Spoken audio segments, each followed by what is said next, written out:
Hey, y'all, part three of Bob Dole, One Soldier's Story. I'm sorry I keep running out of room on this friggin' Android. But anyway, here he is in the hospital. He played football and basketball at Kansas, then he went off to war, got shot through the back trying to save his radio man in Italy, fighting the Germans. And he spent 3 years in the hospital, had to learn how to reuse his arms and learn to relearn to walk. And he had dreams of playing in the NFL and going back to college, playing in the NFL and stuff. But when he came out, he couldn't raise his hands over his head ever again in his whole life. Couldn't play basketball anymore.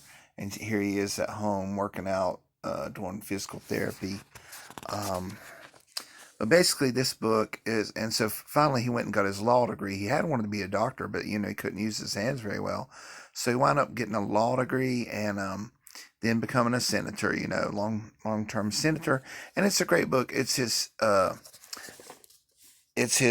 letters that he wrote to his mom and dad home in Russell, Kansas, from college at Kansas and Topeka, and then from the army in the war, and then from the hospitals, 3 years in army hospitals. See here, this shows you examples of his letters, and it's a really interesting book. I give it 5 stars. Everybody should read it.